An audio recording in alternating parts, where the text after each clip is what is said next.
Bonjour à tous, bienvenue pour notre réunion mensuelle. Nous vous proposons, Bruno Bernstein et moi-même, moi en équipe Finaltis, de commencer notre réunion mensuelle de gestion. Nous sommes ravis de vous revoir après notre trêve estivale. Comme vous le verrez, une fois n'est pas coutume, en raison de cette trêve estivale, nous évoquerons 2 mois plutôt qu'un seul, lorsque nous parlerons des quelques mois, enfin des 2 mois écoulés. On est le 8 novembre 2022, on passe tout de suite au traditionnel avertissement. Voilà, c'est fait, on l'a bien lu. Nous commençons par les performances sur nos OPCVM de gestion discrétionnaire. Qu'ont-ils fait au cours des 2 derniers mois, au cours des mois d'été, donc juillet et août?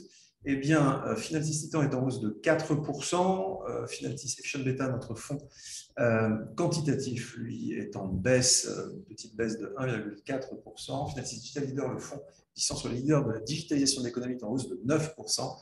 Et notre fonds Finaltis Gold, qui investit sur les minéraux mondial, est en baisse de un peu moins de 9%. On vous met ici en rapport les grands indices, l'indice Eurostoxx, donc il y a une hausse de 2%, le Standard & Poor's 500 américain 4,7% sur la période et le Nasdaq 6,8%.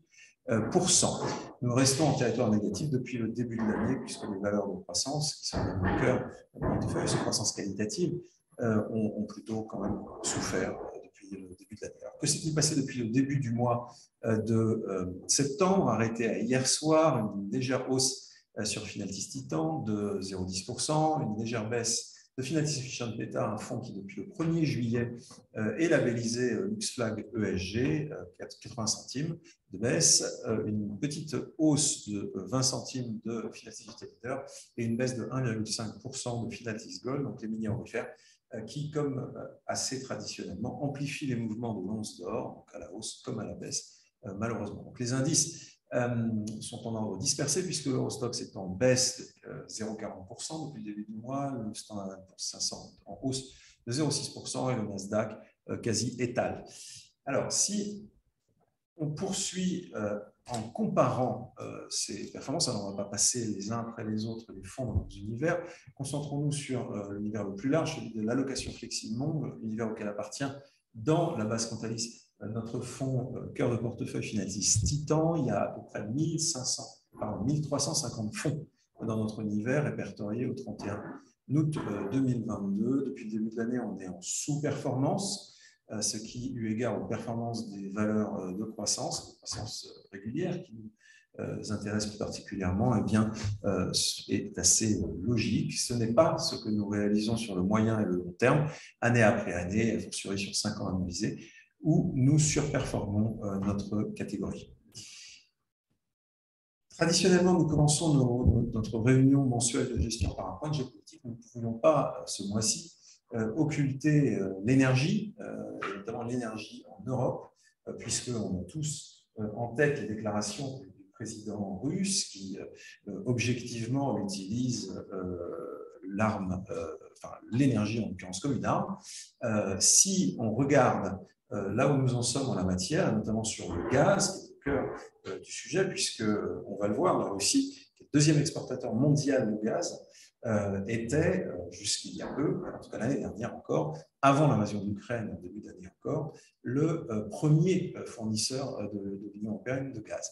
Donc sur les différents gazoducs qui alimentent le continent européen en partant du territoire russe, tout simplement celui qui s'appelle Fraternité, Brotherhood, qui passe par le territoire ukrainien et en réalité le seul qui continue à fonctionner à capacité aujourd'hui, puisque le gazoduc Nord Stream 1 a été fermé entre guillemets pour maintenance, en réalité pour faire pression sur les Européens, sachant que de toute façon il ne fonctionne plus qu'à 1/5 de ses capacités. Alors si on élargit un peu le propos et qu'on regarde dans la durée ce dont on parle, en fait, quelles sont les origines du gaz utilisé dans l'Union européenne? Ce sont les chiffres de 2021, donc bien avant l'invasion de l'Ukraine. La Russie représentait 45% des importations de gaz de l'Union européenne, 41% via ces fameux gazoducs et 4% supplémentaires sous forme de gaz naturel liquéfié, donc qui implique l'utilisation de méthaniers et terminaux de transformation pour regazéifier ce gaz liquéfié.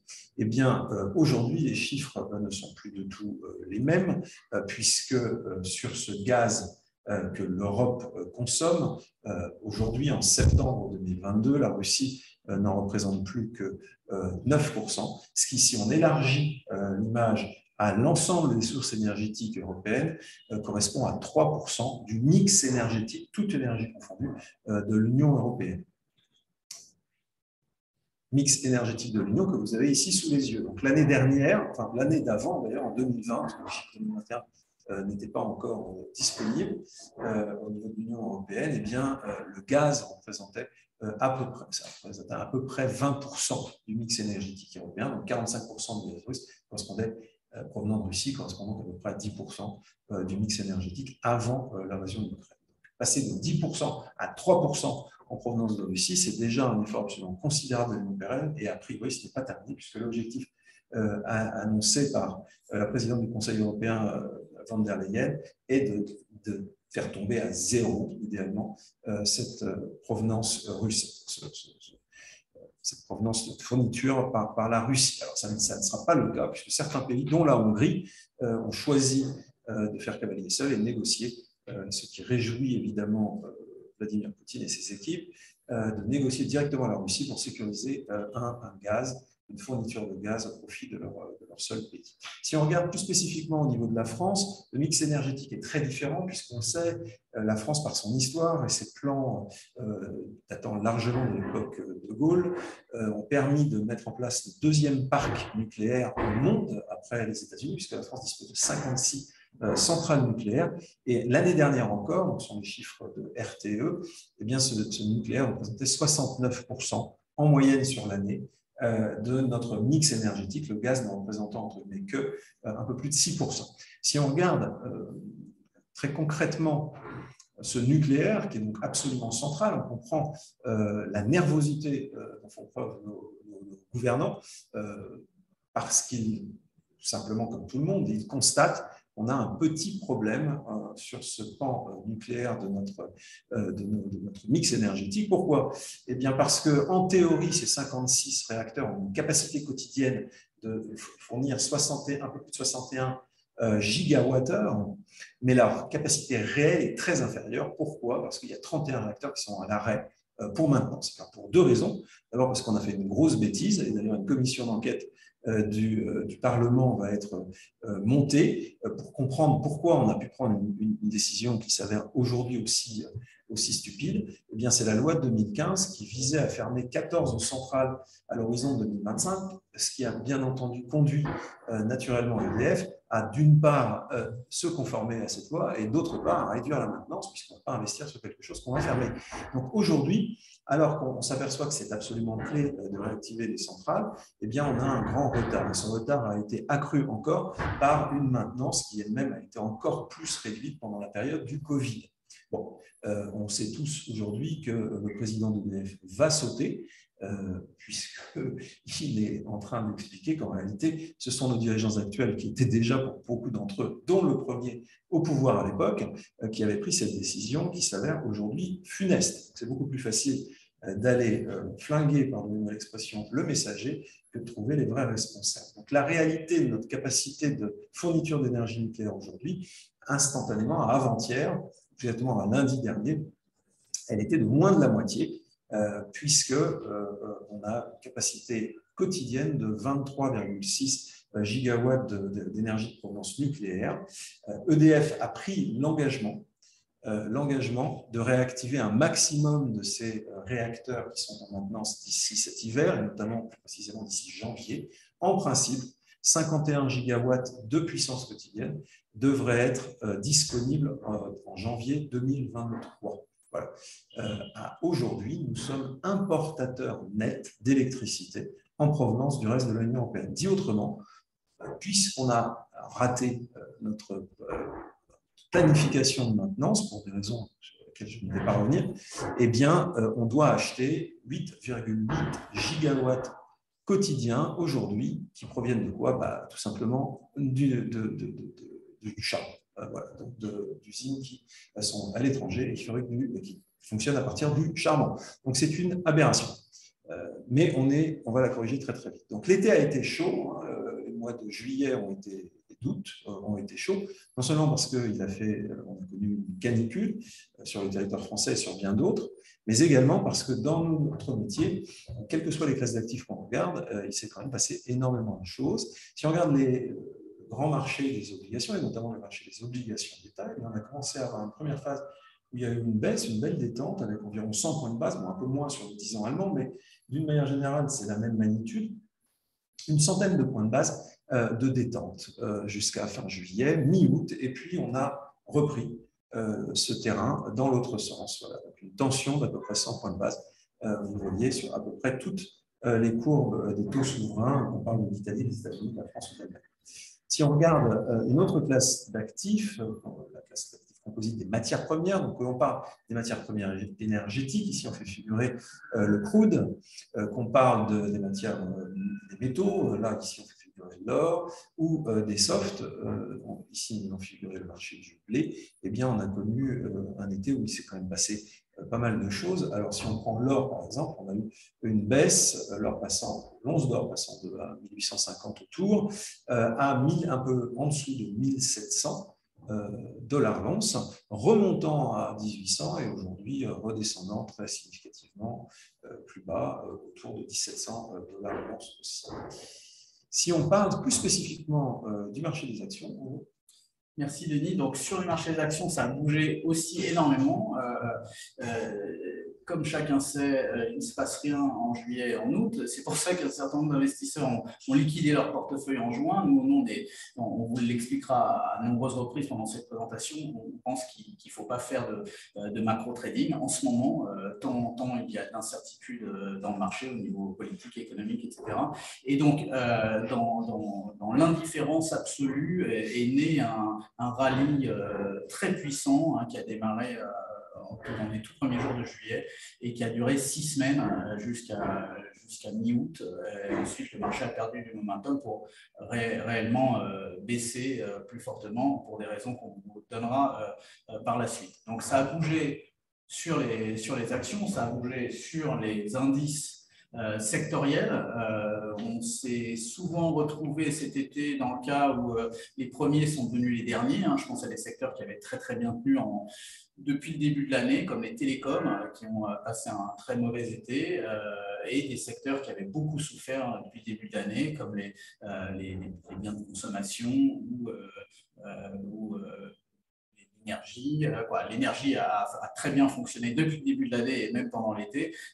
Et la technologie avait eu un début d'année très très difficile, a très bien fonctionné pendant l'été. Donc à l'exception de l'énergie qui depuis le début de l'année a un très beau parcours, on va dire que sur l'été, d'un point de vue sectoriel, tout s'est inversé. Au niveau des valeurs, c'est assez impressionnant aussi. Donc là, vous retrouvez cette rotation sectorielle avec de la pharma, Pfizer, Johnson & Johnson qui souffre beaucoup, Verizon avec les télécoms.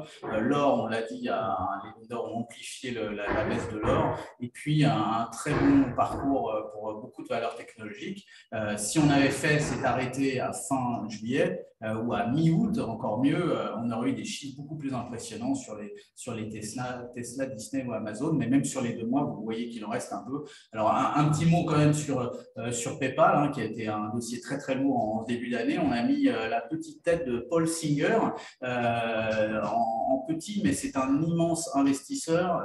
C'est considéré, son surnom à Wall Street, c'est l'investisseur le plus redouté. En fait, il faudrait dire l'investisseur le plus haï, pas haï de ses clients, pas haï des investisseurs, mais haï des managers, puisque les managers qui se retrouvent avec Paul Singer à leur capital prennent quelques suées parce que en termes de cost-cutting, en termes de développement, Paul Singer met tout le monde sous tension sur une plateforme brûlante et nous, on est plutôt contents en fait que Paul Singer vienne acheter 2 millions d'actions PayPal qui est un dossier auquel on croit beaucoup, qui est très profitable, qui est le leader des services financiers électroniques, du transfert d'argent entre particuliers.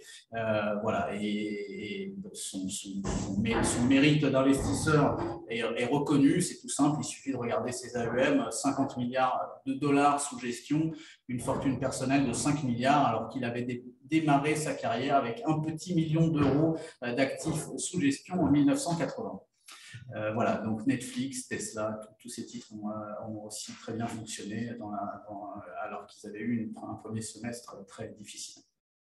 Au niveau européen, on retrouve à peu près les mêmes patterns. Donc, Orange, voilà, qui est un titre qui nous a un peu agacé au premier semestre. C'est Orange est une belle société, mais qui s'occupe assez peu de ses actionnaires, pour être franc. Et voilà, donc le titre revient dans des zones qui nous paraissent plus normales. Sanofi, c'est du risque spécifique lié à procès. On n'a pas le temps de rentrer dans les détails, mais le risque maximum pour Sanofi sur ce procès est autour de 3 ou 4 milliards de dollars. Là, le titre a perdu 20 milliards de dollars de capitalisation boursière pendant l'été. On en a acheté parce que ça nous paraissait une opportunité assez intéressante. De l'autre côté, on remarquera qu'en Europe, les titres qui ont très bien tenu sont des titres qui ont en commun une puissance bénéficiaire, une earnings power en bon français, qui est absolument remarquable. Et par les temps qui courent, dans des incertitudes absolument remarquables, extraordinaires, le marché a besoin de sonnants et trébuchants. Il faut des earnings aujourd'hui pour passer ces grandes vagues de volatilité. Alors, pourquoi ces mouvements très violents? La première explication, c'est la Fed, bien sûr. Donc, on est dans un cycle de resserrement sans doute le plus rapide depuis les cycles des années 80. Voilà, on a Jérôme Powell qui finalement fait preuve d'un certain courage, puisque c'est en termes de pourcentage, c'est beaucoup plus difficile de partir de 0 pour aller à 2,50 que d'aller de 3 à 4 par exemple.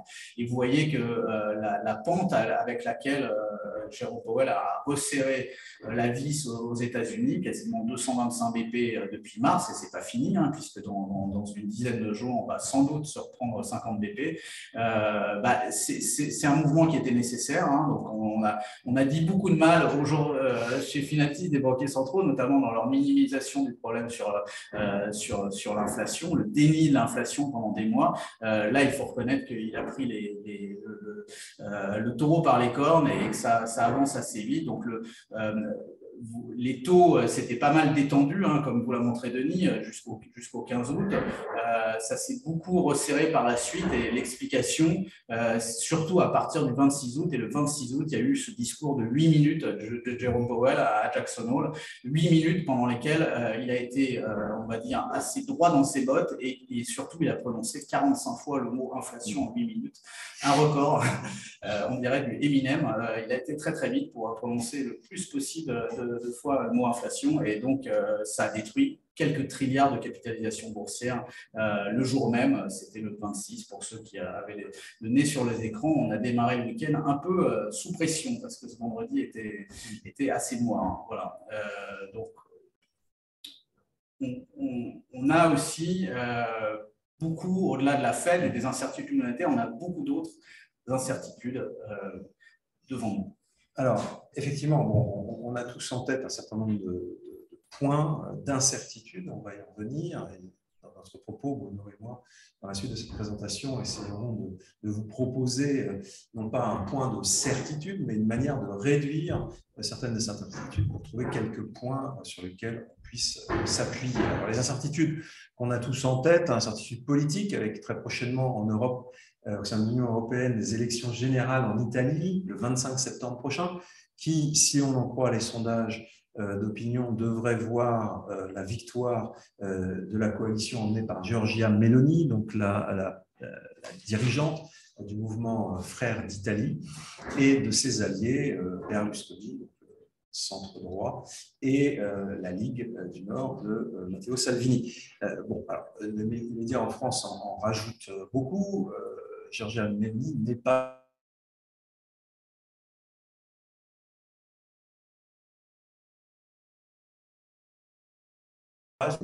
c'est l'agression poutinienne de l'Ukraine, mais il est vrai qu'elle est entourée de Salvini et de Berlusconi qui n'ont jamais caché leurs amitiés poutinistes. En l'occurrence, on a les fameux midterms le 8 novembre prochain. Là, si on en croit les sondages, la partie semblait plier en faveur des républicains au cours de l'été et il s'avérerait, dans les derniers chiffres qui sont disponibles, que ce n'est pas si clair et que même, peut-être, les démocrates pourront retenir leur majorité, au moins dans une des deux chambres, et peut-être dans les deux. Et pourtant, on sait que cette majorité est très, très ténue au Sénat. On verra. Il y a une vraie incertitude sur les midterms, alors qu'on était quasi certain, il y a quelques semaines encore, que les républicains gagneraient. C'est une incertitude militaire, bien sûr, puisqu'il y a une contre-offensive, ça c'est indéniable, même si on est absolument incapable de trouver des informations fiables sur les éventuelles avancées ou les échecs qui seraient rencontrés dans cette contre-offensive ukrainienne sur les bases russes, donc sur le terrain occupé par la Russie. Alors, je dis occupé, les Russes disent libéré, n'est-ce pas, en Ukraine, dans le sud et dans l'est de l'Ukraine. Il est en tout cas tout à fait avéré que le gouverneur militaire russe de la région de Kherson, donc la plus grosse ville que les Russes auraient conquise, a clairement déclaré qu'il n'allait pas pouvoir faire facilement, en tout cas, le référendum qu'ils envisageaient de faire en octobre prochain pour très concrètement légitimer, entre guillemets, une annexion pure et simple des territoires conquis à la Russie. Donc il semblerait quand même que cette contre-offensive ukrainienne fonctionne au moins en partie. Il y a des problèmes géopolitiques, donc là on en a cité un qu'on a tous en tête avec la charmante, sémillante Nancy Pelosi, qui a rendu absolument furieux les dirigeants chinois en se rendant à Taïwan. D'ailleurs, n'a pas tellement réjoui, ce faisant, les dirigeants taïwanais. Une chose est sûre, c'est que les Américains, maintenant, ne se privent plus du tout à fait ouvertement, de livrer des armes. Il y a encore un contrat qui a été signé avant-hier pour des sommes de près de 2 milliards de dollars avec des armes totalement dernier cri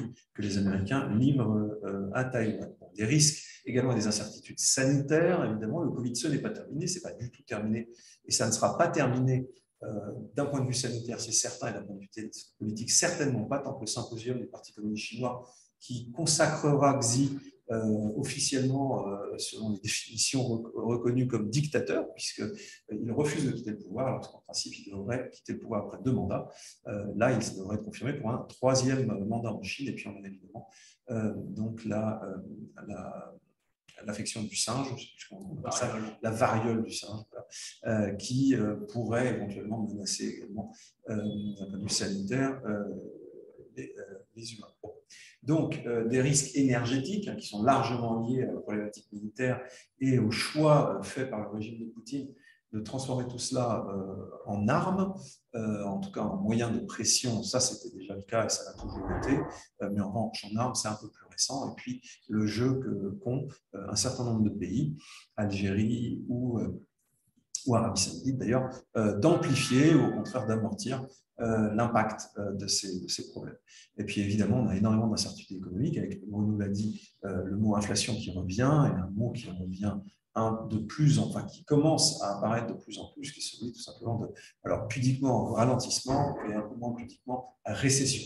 Donc il fait apparaître le spectre de ce qu'on a connu tous, par certains d'entre nous étions à l'époque très très jeunes, dans les années 70, à l'issue d'un choc, du premier choc pétrolier. Alors, si on continue, nous allons poser un point, en tout cas pas un point fixe, mais un point sur lequel s'appuyer, ce sont les entreprises. D'abord, les valos. Alors, d'abord, les valos de marché. Nous, on pense encore une fois qu'il ne faut pas faire de macro-timing. Hein, comme on vous l'a dit, 6 mois de rallye venus de nulle part, très très puissant. On a vu 6 semaines de rallye très puissant. On a vu le Nasdaq prendre quasiment 25%. Et là c'est un graphe qui n'est pas en prix, qui est en multiple. Donc, vous voyez que les investisseurs étaient prêts à payer à peu près, c'est la courbe jaune, 22 fois les résultats sur le Nasdaq avant l'été. Ils ont été prêts pendant l'été à les payer près de 29 fois. Et puis maintenant, il ne paye plus que 25 fois. Sur la courbe bleue, qui est voilà, notre CAC 40 national, vous voyez qu'on n'est pas les plus gâtés en termes de valo, puisque à 9,7 fois de PER sur les anticipations de bénéfices sur les 12 mois devant nous, on est sur des multiples plus bas qu'en mars 2020. On était tous assis dans notre canapé en train de regarder Netflix parce qu'on ne pouvait pas faire grand-chose d'autre. Donc voilà, c'est très très dur de timer les marchés et nous, on pense qu'il faut plutôt timer les valorisations et s'intéresser aux entreprises directement. Et c'est là où effectivement, on revient aux fondamentaux et on peut prévoir beaucoup plus facilement, je vais dire, que des événements, des externalités macroéconomiques. Donc, on ne va pas vous refaire la démonstration du prix d'un appartement, mais voilà, le PER d'un appartement, qui est l'inverse du rendement, c'est aujourd'hui 25 fois avec des espérances d'augmentation des loyers très faibles et pour des multiples équivalents, un peu plus cher pour Estée Lauder, 30 fois, un peu moins cher pour Microsoft, beaucoup moins cher pour Volkswagen, ben, on peut en fait capter là des croissances de loyers, donc de BPA, si on parle d'entreprises, qui sont très très significatives dans les années à venir. Alors, un petit point sur Estée Lauder, c'est un géant de la cosmétique. Hein. Donc, nous, bien sûr, on pense à notre champion national, L'Oréal. Estée Lauder est aussi un géant, donc 2 fois plus petit que L'Oréal, mais on parle quand même d'un gros bébé de 90 milliards de market cap, avec des marques, bien sûr, la marque Estée Lauder, la marque Phare, mais aussi Clinique, MAC dans les maquillages. Et c'est une société qui a des caractéristiques remarquables dans sa résilience. C'est vraiment un titan par excellence, une capacité à traverser des crises, et en particulier la crise du Covid, qui est un stress test fantastique hein, pour toutes ces sociétés, où le chiffre d'affaires d'Estée Lauder n'a baissé que de 3,8%. On peut voir qu'en plus, Estée Lauder, en ce moment, on peut en acheter en solde, puisque c'est un titre qui s'est payé en moyenne sur les 2 dernières années, hein, dans des ranges de 40 à 45 fois les résultats en PER, une fois de plus. Et ce qui est remarquable, c'est que non seulement, alors les chiffres sont trop petits, hein, je vais les donner, moins 3,8% sur le chiffre d'affaires en 2020, année absolument horrible, très gros rattrapage en 2021, plus 13,4%. Une année 2022 qui s'annonce très, très, très bonne. Et surtout, pendant toutes ces années, et bien sûr en 2020, qui est la vraie année de stress, le bénéfice par action continue de progresser pour Estée Lauder, mais aussi pour L'Oréal. Voilà. Et on peut acheter cette société aujourd'hui qui est en baisse de 33% hein, depuis le début de l'année, dans des conditions de prix qui nous paraissent sympathiques, à condition, bien sûr, que vous ayez du temps devant vous. Alors, sans doute, l'aristocratie de l'investissement boursier aujourd'hui, Microsoft cumule tous les superlatifs, une des plus grosses sociétés au monde, mais aussi un des 2 seuls AAA au monde, 140 milliards de trésorerie, un chiffre d'affaires de 200 milliards, un bénéfice annuel de 70 milliards, ça paraît presque irréel qu'une boîte puisse gagner 70 milliards sur une année. En plus, le chiffre d'affaires est très diversifié, bien sûr sur le cloud d'entreprise, mais aussi sur les logiciels d'entreprise, sur les systèmes d'exploitation, sur les jeux. Ils ont fait une très belle acquisition avec LinkedIn l'année dernière, et vous voyez que cette progression du chiffre d'affaires en bas à gauche, c'est beau comme du Mozart, c'est très régulier, c'est absolument remarquable. Et la bonne nouvelle, c'est que Microsoft va passer devant Amazon cette année ou l'année prochaine, va devenir numéro 1 mondial du cloud. Alors c'est vrai qu'Amazon avait pris un peu d'avance,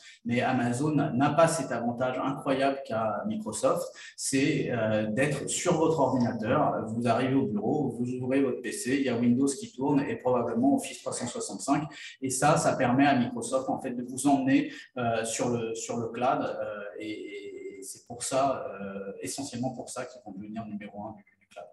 Donc là aussi, ce sont les soldes, selon nous, hein, voilà, selon notre analyse, puisqu'on peut acheter du Microsoft aujourd'hui à 24 fois les résultats. On est plutôt dans des bases eaux. Il y a beaucoup d'opportunités dans cette société, donc sur le cloud bien sûr, mais un logiciel comme Teams, hein, qu'on a tous appris à utiliser pendant la crise, qu'on ne connaissait pas avant le Covid. Je pense qu'aujourd'hui, il n'y a plus une personne en France qui travaille et qui ne connaît pas Teams.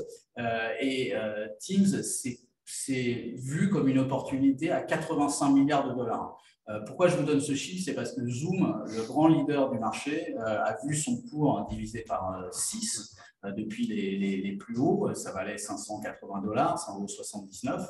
Et la capitalisation boursière de Zoom, aujourd'hui, c'est 23 milliards de dollars. Donc, ça paraîtrait sur le papier intelligent de vendre Microsoft et d'acheter une boîte qui a énormément baissé, beaucoup plus que Microsoft, qui s'appelle Zoom. Nous, on n'a pas du tout envie d'acheter du Zoom parce que Teams vient s'intégrer dans un écosystème de logiciels et c'est pour ça qu'à notre avis, sur la durée, Microsoft va broyer Zoom et on n'a pas trop envie d'acheter Zoom, même si ça vaut que 23 milliards de dollars en bourse.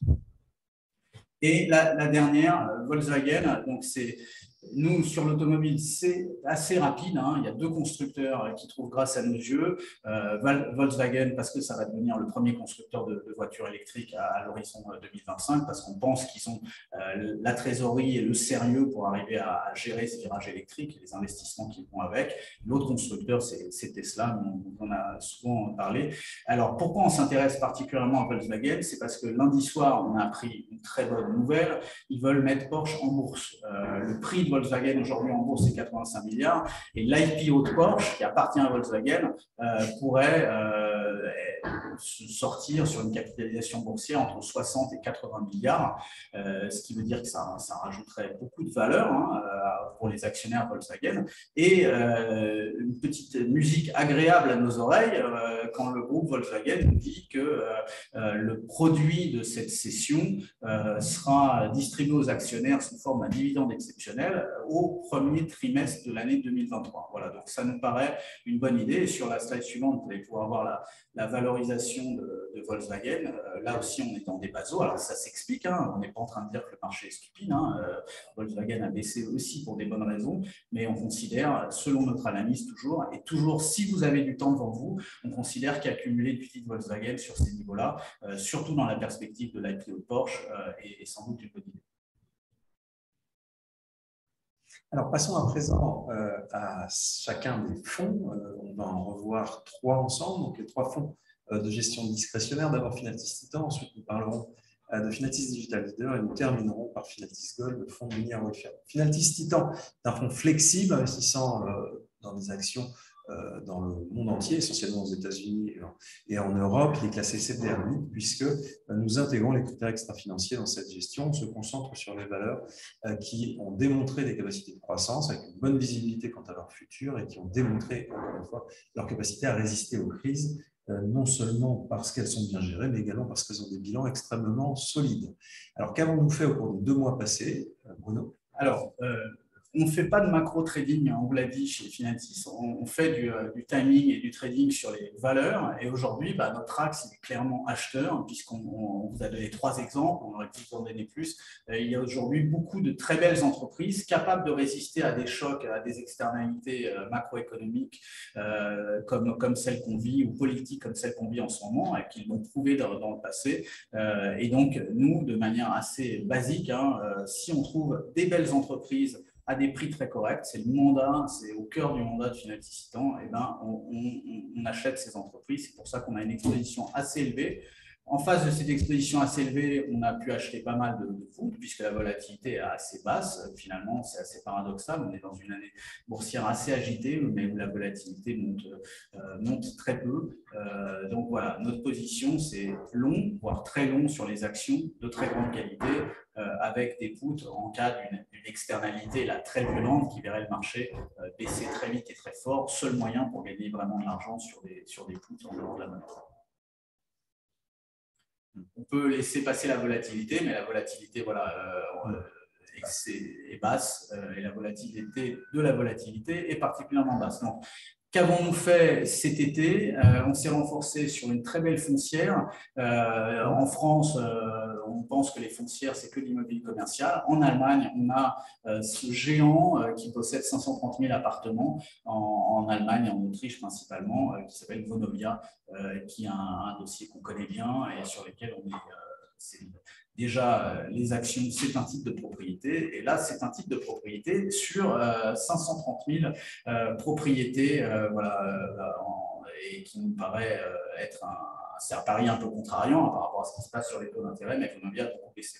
Il y a 2 AAA dans le monde, les 2 sont en portefeuille, Microsoft et Johnson & Johnson depuis cet été. Sanofi, on vous en a dit un mot. On continue à accumuler beaucoup de titres suisses, on ne les swap pas, c'est-à-dire qu'on garde le change, on est content d'avoir des titres suisses qui nous paraissent décotés, de très grande qualité. Donc SGS, Givaudan, Geberit, c'est là aussi l'aristocratie du capitalisme suisse, c'est les titres qui ont beaucoup baissé et on est content d'avoir ces belles sociétés et de les avoir en francs suisses. On a acheté également du Stryker, un grand leader du médical aux États-Unis, on s'est renforcé sur Bank of America. Quand je vous disais qu'on aime timer sur les valeurs, c'est ce qu'on a fait sur Dassault Systèmes. Dassault Systèmes a beaucoup monté cet été pendant les 6 semaines de rallye et nous paraissait screaming buy en juin et plus trop mi-août. Voilà, depuis, ce système baisse pas mal, donc on va trouver un moyen de rentrer dans ce dossier sur lequel on est long, généralement, structurellement. On a pris également un peu de profit sur LVMH, Hermès, Inditex et Collab. Hermès est une bonne, vraiment un bon exemple de ce qu'on aime faire. Et Hermès, c'est un titre qui a énormément baissé. On a eu des appels de clients qui nous disaient que se passe-t-il chez Hermès? Est-ce que la boîte est en train de faire faillite puisqu'elle a perdu 45%? Donc, c'est forcément qu'il y a un problème. Eh bien non, il n'y avait pas de problème chez Hermès. Il y a toujours 2 ans d'attente si vous voulez offrir un sac Kelly à votre épouse. Voilà, tout va très bien chez Hermès, mais la bourse, voilà, a une grande qualité, c'est que les actifs sont liquides. Un grand défaut, c'est que les actifs sont liquides et que donc ça bouge beaucoup et il faut avoir des nerfs pour tenir des dossiers comme ça. Mais là, on est sur des très belles entreprises. Voilà. Et le portrait robot de Titan il est toujours le même, agressivement défensif. Donc, on n'a pas peur d'être long, surtout quand on trouve beaucoup d'entreprises à des très beaux prix. Mais on a très peur des sociétés en mauvaise santé, avec des mauvais bilans, ou qui perdent de l'argent. Donc, chaque jour, dans ce portefeuille, s'accumulent des profits. Toutes ces sociétés sont profitables. Elles n'ont aucun problème de bilan, aucun besoin de faire d'augmentation de capital. Mais voilà, il y a de la volatilité en ce moment. Il faut avoir une main assez ferme. 2 titres qui nous ont... on va dire que même tous les titres qui sont dans les gros contributeurs de juillet-août ont été des titres très douloureux pendant la première partie de l'année. Mais ce qui donne la capacité de rebond à un titre, c'est justement d'avoir des profits sur son compte de résultats, ce qui est le cas de ces 5 sociétés. Voilà. Et sur l'été, on a bien sûr subi la baisse de l'or avec du monde qui a continué à beaucoup baisser. Alors, à présent, notre fonds investissant sur les valeurs mondiales, leader de la digitalisation de l'économie, là encore, on investit sur des entreprises qui ont des profits, qui sont rentables. On n'investit pas sur des entreprises qui achètent de la part de marché ou conquièrent de la part de marché. On ne dit pas que ce n'est pas bien de conquérir des parts de marché, mais nous intervenons à un moment où le marché en question est un tout petit peu plus mature et où les entreprises ont des business models avérés. Donc, le fonds est géré en intégrant des critères extra-financiers. C'est un fonds de droit luxembourgeois, donc la mise à jour du prospectus prend toujours un peu plus de temps. Donc, il est toujours SFDR6. Sur la période de juillet et d'août, le fonds a gagné un peu plus de 9%, surperformant significativement le Nasdaq, qui a été en hausse sur la période à peu près 6,8%. Sur 5 ans, ça annualise toujours malgré la baisse à peu près 10%. Alors, sur ce fonds multithématique, qu'avons-nous fait, Bruno, pour les 2 derniers mois? Alors, nous avons renforcé un axe auquel nous croyons beaucoup, qui est le tourisme, au travers de 2 grands acteurs, les 2 leaders. Derrière Booking, en termes d'agence de voyage sur Internet, il n'y a pas grand monde, et des concurrents à Airbnb, on en cherche toujours. 2 sociétés qui ont un gros avantage, qui sont à la fois Reopen et qui ont la décote du Stay at Home. Donc, le Stay at Home, c'est le digital, en gros, c'est ce qui a beaucoup progressé quand on était bloqué chez nous, confiné, et qui a beaucoup baissé par rapport à du Reopen qui s'est mieux comporté.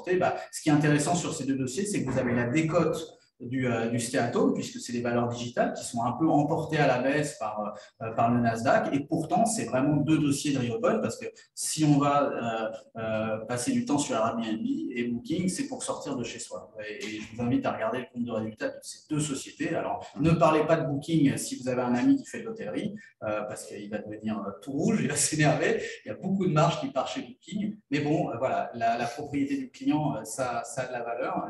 Et donc, Booking prend une grosse partie de la marge. Intuit est un dossier très peu connu en Europe.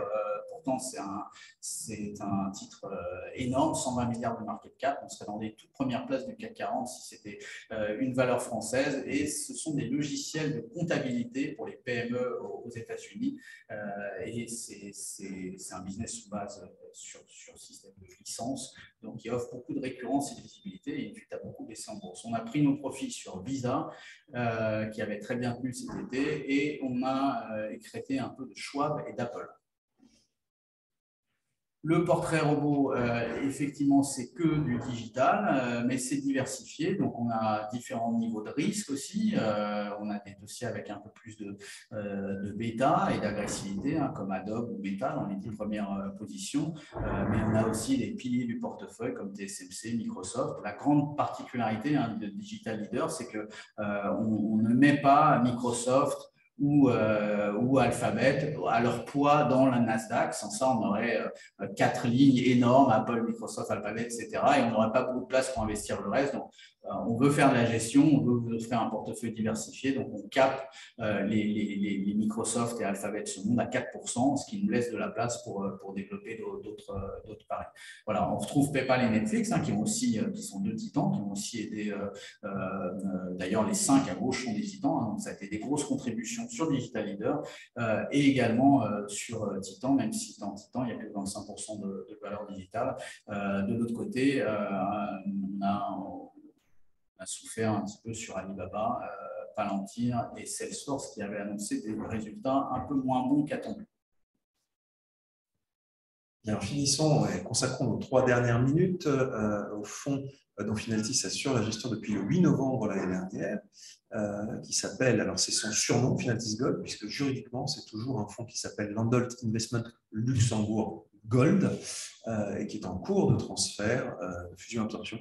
Le processus est en cours au Luxembourg pour qu'il soit prochainement sous le giron de notre SICAV luxembourgeoise qui s'appelle Finaltis Gold. Donc, Finaltis Gold est toujours SFDR6 pour les mêmes raisons que Finaltis Digital Leader. Il est néanmoins d'ores et déjà géré en intégrant les critères extra-financiers. Ces critères sont essentiels puisque un des objectifs poursuivis les plus importants dans notre gestion, c'est d'éviter la sinistralité sur les minéraux aurifères et d'éliminer toutes les pratiques de business, tous les sites de production et d'extraction et toutes les pays et juridictions de gestion qui nous semblent sujettes à caution. Alors, en juillet-août, dans le cadre de la baisse de l'once d'or, eh bien, les minières aurifères ont baissé plus fort encore. Généralement, quand l'once d'or monte, les minières aurifères bien gérées montent plus vite. Et même les minières aurifères bien gérées, financièrement et extra-financièrement, baissent plus que l'once d'or. Il y a un effet amplificateur. Donc, si on regarde concrètement, eh bien, notre portefeuille est constitué bien entendu de minières aurifères de grande qualité. On a également, à titre de diversification, des minières généralistes. On en a une, Rio Tinto, qui est une grande minière mondiale, mais qui est un gros acteur de l'extraction aurifère également.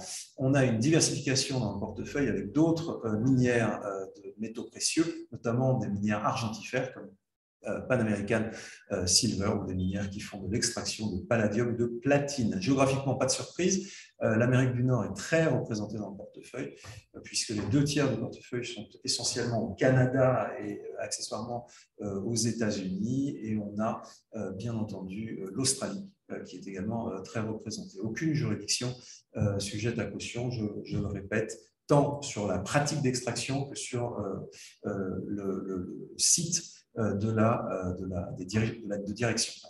Donc, l'once d'or, au cours de la période, eh bien, on voit ce qui s'est passé. Alors, on a mis une perspective un peu plus longue, donc une hausse assez volatile, hein, de l'once d'or jusqu'au début de cette année, jusqu'au mi-mars à peu près. Et puis depuis mi-mars, plutôt une baisse. Et on est aujourd'hui, l'once d'or est autour de 1700 dollars l'once, ce qui ne cesse de nous étonner. D'ailleurs, on y reviendra.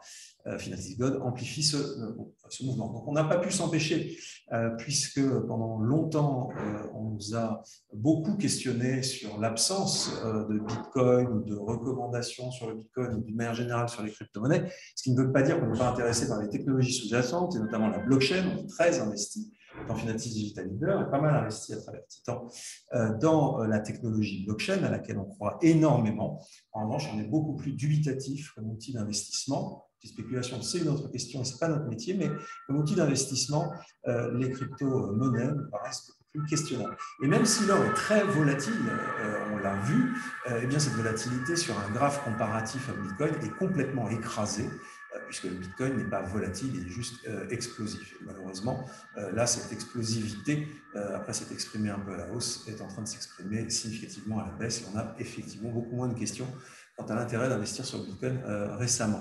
Un dernier transparent qui est la pépite du mois lors de nos reporting, le rapport de gestion mensuel sur celui d'août. On a choisi de mettre un coup de projecteur dans le rapport de gestion de Finaltis Gold sur ce qui nous étonne, ne cesse de nous étonner, à savoir que si on le corrige de l'inflation, le prix de l'once d'or aujourd'hui, ajusté de l'inflation, est à peu près le même qu'il y a 40 ans environ. Et entre-temps, évidemment, sur ces 40 années, on sait qu'on a créé énormément de monnaie, on sait que les bilans de banque centrale ont explosé à la hausse, et on sait que, bizarrement, on a une inflation qui est forte, qui a la dévalorisation des monnaies est significative, et pour autant, eh bien, on se retrouve déflaté de l'inflation. Alors, ça veut dire quoi? C'est au même niveau qu'il y a 40 ans. Ça veut dire que l'or a protégé effectivement de cette inflation, mais pas plus. Et ça nous surprend énormément. Donc, on maintient notre opinion chez Finaltis, qui est que l'or devrait monter, que les minières aurifères bien gérées devraient amplifier ce mouvement de hausse. Voilà, Bruno et moi, on avons terminé avec ce que nous souhaitions vous dire. On a respecté à 30 secondes près l'horaire qui nous était imparti et donc les 45 minutes dont j'étais consacré à cette réunion. Il me reste au nom de l'équipe Finaltis vous remercier.